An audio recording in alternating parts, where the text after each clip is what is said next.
Dans un mode agressif, vous allez dire « Ah, je peux pas croire que tu sois encore en retard à la réunion, tu n'es pas du tout fiable. » Là, vous êtes en colère parce que cette personne est en retard.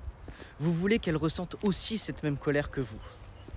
Et donc, vous essayez de le faire en communiquant avec elle. Maintenant, si vous entendiez quelqu'un vous dire ça, qu'est-ce que vous ressentiriez vraiment ? Une question très fréquente que me posent les leaders qui veulent exceller dans leur communication, c'est la suivante. Comment est-ce que je peux m'affirmer sans paraître agressif ? Alors cette question, elle est posée par deux groupes de personnes. Le premier groupe, il est constitué de personnes qui sont conscients de leur mode de communication et qui ont l'impression de paraître agressifs lorsqu'elles parlent. Le second groupe de personnes est constitué des personnes à qui l'on dit qu'elles étaient agressives lorsqu'elles communiquaient. Si vous appartenez à l'une ou l'autre de ces catégories, vous avez cliqué sur la bonne vidéo. Car aujourd'hui, je vais vous révéler dans cette vidéo ce que vous pouvez changer dans votre communication pour vous affirmer sans paraître agressif. Mais avant d'aborder ce sujet, on va examiner la différence entre l'affirmation de soi et l'agressivité.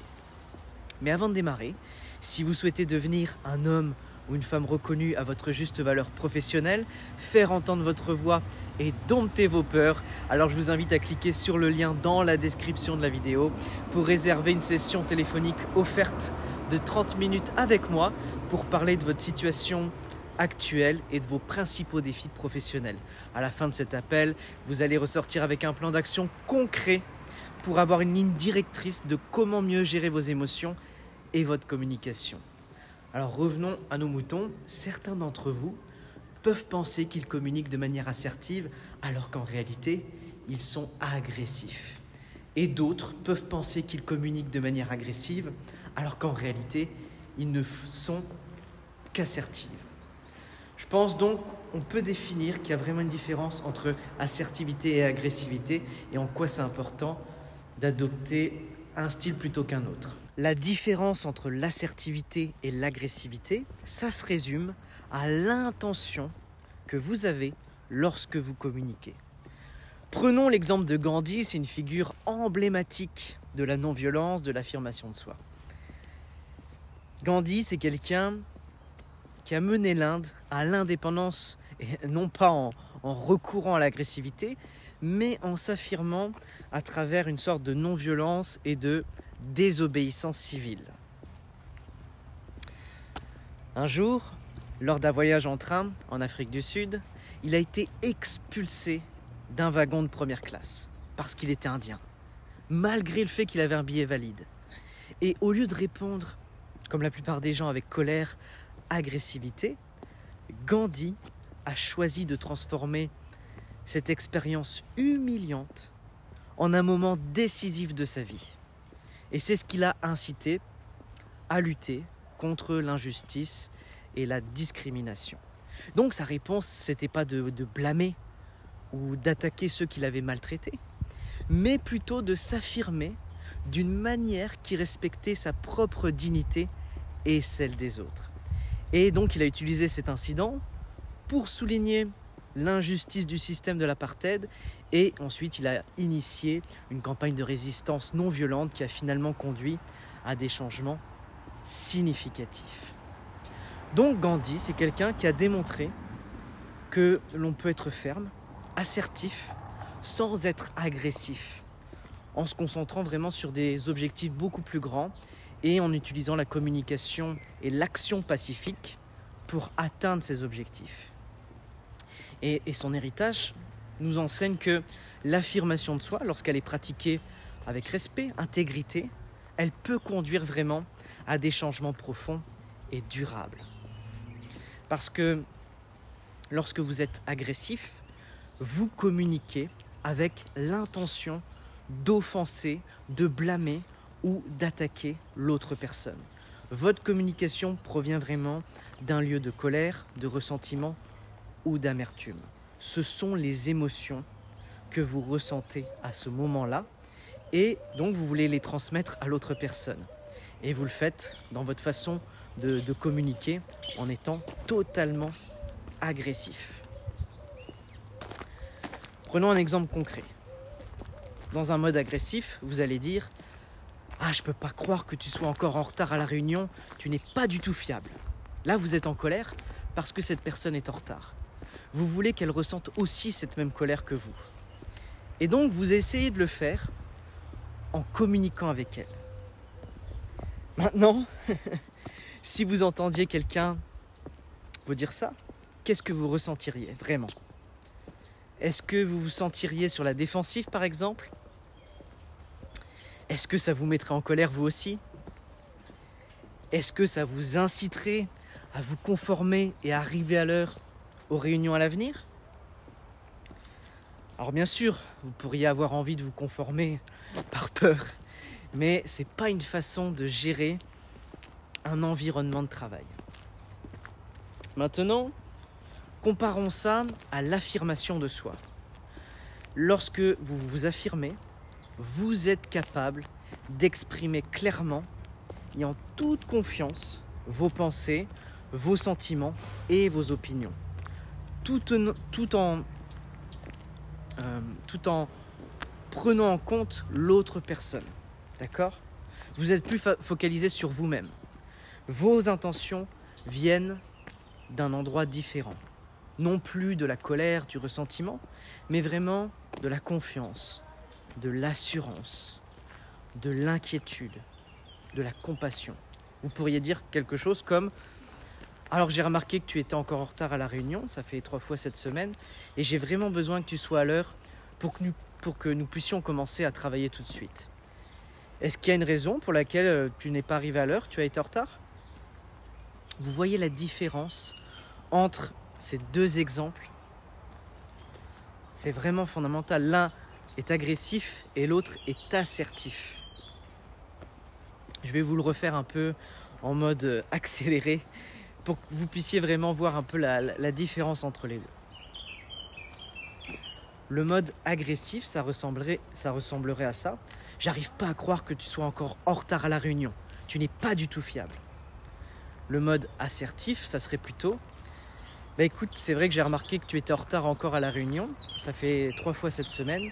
Et j'ai vraiment besoin que tu sois là à l'heure pour que nous puissions avancer sur nos différents projets. Est-ce qu'il y a une raison pour laquelle tu as été en retard ?» Vous voyez la différence entre les deux, entre le mode assertif et le mode agressif. C'est vraiment important d'adopter un mode assertif dans votre communication plutôt qu'un mode agressif. D'ailleurs, ça me fait penser à une étude récente publiée en 2021 dans le Journal international des soins infirmiers psychiatriques avancés qui révèle l'impact positif de l'affirmation de soi dans le milieu professionnel, notamment dans les soins infirmiers. L'affirmation de soi, c'est exprimer clairement ses idées et besoins sans écraser ceux des autres. Et ça va créer vraiment un environnement de travail respectueux, efficace et essentiel pour une collaboration réussie.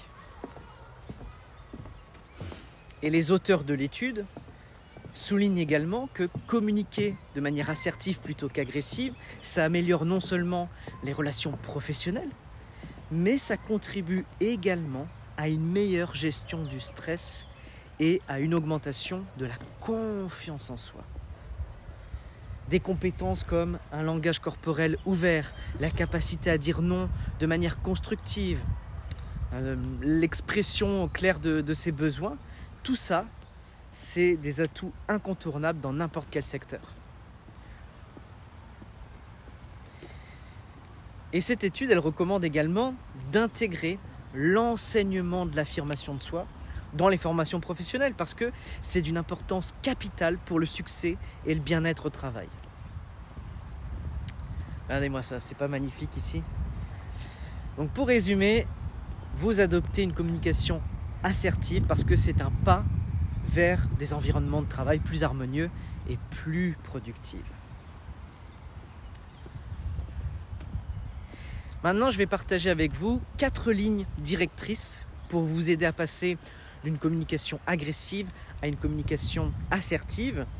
Et à la fin de cette vidéo, je vais vous partager quelques exemples pour que vous puissiez voir ces lignes directrices en action justement. Premièrement, utilisez des faits, pas des émotions. Lorsque vous insufflez des émotions telles que le blâme, la colère, l'amertume dans votre communication, vous entrez immédiatement en territoire agressif.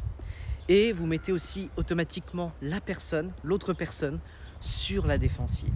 Elle a vraiment cette impression que vous l'attaquez, parce que c'est vraiment le cas. Et donc ces personnes-là vont dresser une sorte de barrière, vont se fermer et vont vous traiter de personnes agressives. En revanche, si vous utilisez des faits ou vraiment des appels fondés sur des preuves, lorsque vous communiquez avec ces personnes-là, elles ne peuvent pas le contester parce que c'est la vérité. Et l'émotion disparaît de la conversation. Ça la rend beaucoup moins personnelle, beaucoup moins agressive. Donc, lorsque vous rendez les conversations moins personnelles, lorsque vous vous en tenez aux faits, l'autre personne n'a plus cette impression d'être attaquée. Elle ne sera plus sur la défensive. Et ils n'auront pas l'impression que vous communiquez avec eux de manière agressive. D'ailleurs, ça me fait penser à Émilie Belot, qui est affiliée à l'école de médecine de l'Université de Boston et spécialiste dans la recherche en santé mentale. Elle fait partie des principaux auteurs d'une étude publiée en 2017 avec d'autres experts dans le domaine.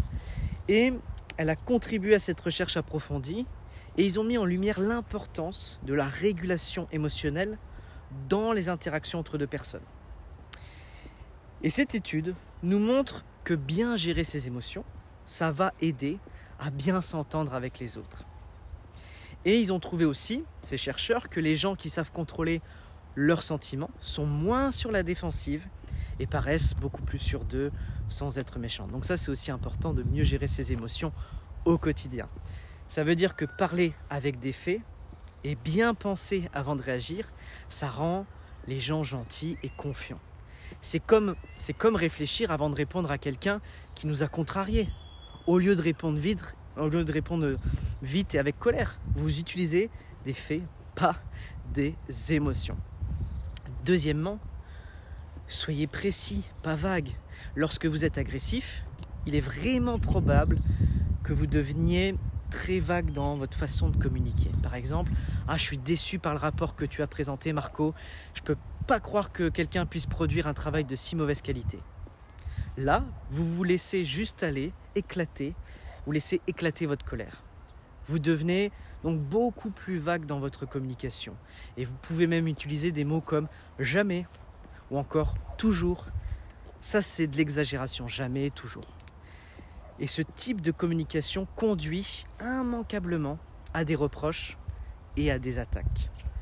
Lorsque vous blâmez ou attaquez, vous ne mettez pas en évidence un problème spécifique. Et l'autre personne s'en va sans savoir ce qu'elle a fait de mal. Tout ce qu'il sait, c'est que vous avez été agressif. En revanche, si vous essayez de rendre votre communication plus spécifique, ça va vous obliger à réfléchir et à parler du problème. Encore une fois, s'agit-il de faits ou de preuves ou alors d'émotions? Voyez un peu comment tout ça s'articule. Donc un petit rappel aussi, vous allez trouver des exemples à la fin de cette vidéo. Troisièmement, il faut être curieux et non pas se montrer borné. L'esprit de clocher, c'est l'étroitesse d'esprit, la fermeture d'esprit ou l'entêtement dans sa façon de penser. Être curieux, c'est être désireux de savoir, d'apprendre et de comprendre. Lorsque vous êtes agressif, vous faites preuve d'esprit de clocher. Vous ne voulez pas savoir ou même comprendre pourquoi cette personne a fait ce qu'elle a fait. Vous ne voulez pas l'aider à s'améliorer. Vous voulez simplement l'attaquer, la forcer à faire ce que vous voulez qu'elle fasse pour vous. En revanche, si vous vous affirmez, vous allez faire preuve de compassion et vous serez donc beaucoup plus ouvert, beaucoup plus curieux, plus ouvert d'esprit, curieux. Et donc le meilleur moyen d'être beaucoup plus curieux, c'est de ne pas faire preuve d'esprit de clocher et c'est de poser des questions. Par exemple, alors j'aimerais comprendre pourquoi tu as été en retard 3 fois cette semaine. Est-ce que tu peux m'en parler? Petite parenthèse par rapport à ça. La curiosité, c'est une compétence clé pour devenir un leader empathique. Et ça, si c'est un sujet qui vous intéresse, je vous invite à me laisser un commentaire juste en dessous de cette vidéo. Quatrièmement, soyez confiant, mais pas dominateur. Lorsque vous êtes dominateur, vous essayez d'imposer vos pensées, vos idées, vos opinions. Vous essayez de faire en sorte que quelqu'un pense, ressente ou se comporte comme vous le souhaitez. Dans les affaires, vous pouvez utiliser votre position de pouvoir pour exercer un contrôle sur l'autre personne. Et les personnes agressives le font en inspirant la peur, en menaçant. Et ça se traduit souvent par ce qu'elles disent, les mots qu'elles utilisent, le ton de la voix, la façon dont elles le disent, ainsi que leur langage corporel qu'elles utilisent lorsqu'elles communiquent. En revanche, les personnes assertives, elles ne ressentent pas le besoin d'imposer leur idée ou leur opinion à qui que ce soit. Elles ont confiance en leurs idées. Elles comprennent la règle fondamentale de l'affirmation de soi, à savoir que chacun a le droit d'avoir ses propres pensées, ses propres idées et ses propres opinions. Les gens ne sont peut-être pas toujours d'accord avec vous, mais vous ne pouvez pas les forcer à penser comme vous. Vous ne pouvez pas forcer les gens à ressentir la même chose que vous. C'est pourquoi les personnes qui s'affirment dans les conversations, si elles sont en désaccord avec quelqu'un, elles vont avoir la confiance nécessaire pour s'éloigner, pour convenir qu'elles doivent simplement accepter de ne pas être d'accord. Donc, à quoi ça ressemble dans une conversation réelle? Donc, pour vous aider à sortir de cette vidéo avec une compréhension beaucoup plus claire de ce qu'est l'agressivité par rapport à l'assertivité et pour vous aider à devenir assertive, je vais vous donner quelques exemples. Ces exemples sont tirés d'un contexte professionnel car cette chaîne s'adresse principalement aux cadres et dirigeants d'entreprise, aux leaders émergents. Avec ces exemples, je vais commencer par la version agressive et ensuite je passerai à la version assertive. Premièrement, vous avez un employé qui commet une erreur dans son travail. Si vous êtes agressif, vous pouvez dire « Ah, j'arrive pas à croire que tu as encore fait une erreur dans cette présentation. Si on n'obtient pas ce client, c'est à cause de ton incompétence. » Et on voit que ce type de communication est très vague, émotionnel, très dominant. Et c'est aussi une menace qu'on fait à l'autre personne. En revanche, si vous vous affirmez, vous pouvez dire quelque chose comme ceci. J'ai remarqué qu'il y avait une erreur dans ta présentation. Tu sais combien il est important que nous signions ce client. Est-ce que tu peux me dire ce qui te pousse à commettre ces erreurs? Ça, c'est un fait. Vous êtes curieux et vous êtes confiant. Deuxièmement, vous déléguez une tâche à un employé. Donc, si vous êtes agressif, vous allez plutôt vous approcher de l'employé, les mains sur les hanches, utiliser un ton de voix sévère et dire quelque chose comme « Vous devez corriger ce rapport, c'est à cause de vous que tout ce projet a capoté. Réparez-le maintenant. » Donc ça, c'est de la domination et c'est une communication qui est très vague. C'est aussi une question de clocher, d'étroitesse d'esprit. En revanche, si vous faites preuve d'assertivité, vous allez vraiment vous adresser à l'employé en adoptant une posture ouverte, avec un ton de voix assuré, et vous allez lui dire quelque chose comme, par exemple, « J'aimerais que vous corrigiez ce rapport, en particulier la date du paragraphe 2, ligne 3, et j'aimerais que vous le corrigiez et que vous le remettiez avant 15 heures. » Cette approche de la communication, elle est confiante, factuelle, spécifique. Prenons un troisième exemple. Vous avez un collègue qui vous vole votre idée lors d'une réunion. Si vous êtes agressif, vous allez vraiment taper du poing sur la table. Vous allez dire quelque chose comme « Julie, tu es tellement fourbe, je n'arrive pas à croire que tu prétendes que cette idée est la tienne. C'est ce que tu fais à chaque fois. Je fais part d'une idée générale lors d'une réunion et toi tu la prends. T'as pas d'idée à proposer ?» Communiquer de cette manière agressive, c'est dominer. C'est vraiment quelque chose d'émotionnel. Alors que si vous vous affirmez, vous allez rester beaucoup plus calme. Vous aurez confiance en vous. Et vous allez dire quelque chose du style « Julie, en réalité, c'est mon idée. Si tu te souviens bien, je l'ai partagée avec tout le monde au début de cette réunion, mais je suis heureuse de travailler avec toi pour améliorer cette idée. » Voyez la différence? Si vous aimez vraiment cette approche assertive, elle est factuelle, elle est spécifique, elle est confiante. Ce sont des changements très simples que vous pouvez apporter à votre communication pour passer de l'agressivité à l'assertivité. J'espère que cette vidéo vous a plu. On a fait encore un petit tour dans ce très beau parc qui est juste à proximité de l'autre parc que je vous ai fait visiter dans la précédente vidéo. Et si vous souhaitez développer votre communication, si vous souhaitez devenir une personne reconnue à votre juste valeur professionnelle, faire entendre votre voix, dompter vos peurs, j'ai une belle surprise pour vous parce que je vous ai préparé une formation 100% offerte qui s'intitule Booster votre influence. À l'intérieur, vous allez retrouver des exercices très simples comme 4 exercices d'élocution pour travailler votre voix. On va voir aussi une structure simple pour organiser vos idées avant de parler et aussi comment gérer son stress avant une interaction. Si ça vous intéresse et que vous souhaitez récupérer cette formation offerte, il suffit de cliquer sur le lien dans la description de la vidéo. Je vous souhaite une très belle journée et à très vite.